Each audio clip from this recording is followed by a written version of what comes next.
আদর্শে, নবীর আদর্শে আদর্শিত হয়ে আমাদের রাজনীতি আমরা করতে চাই কি চাই না? রাজনীতি করব, সমাজ ব্যবস্থার উন্নয়ন করব, রাষ্ট্রীয় ব্যবস্থার উন্নয়ন করব, তবে আমাদের মূল হাতিয়ার থাকবে ইসলাম।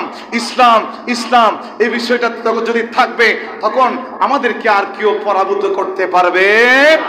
আমরা আহলে সুন্নাহ ওয়াল জামাতের মতাদর্শী, আমাদের আকীদা মজবুত রেখে, আমাদের ঈমান মজবুত রেখে, নবী রাহমাতুল লিল আলামিনের সৈনিক হিসেবে, হুসাইনি সৈনিক হিসেবে আমরা আমাদের কাজ চালিয়ে যেতে চাই কি চাই না? বলেন, আরো জোরে বলেন, চাই কি চাই না?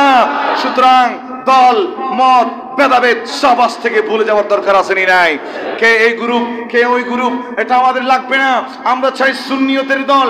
নবীজি যেই দলকে সুপ্রতিষ্ঠিত করার কথা বলেছেন, যেই দলের সাহাবীরা ছিলেন, যেই দলের তাবিঈরা ছিলেন, যেই দলের তাবিঈরা ছিলেন, সেই আহলে সুন্নাহ ওয়াল জামাতের মতাদর্শী আমরা এক হয়ে সুন্নিয়তের পতাকা এই দেশের মধ্যে উড্ডয়ন করতে চাই কি চাই না?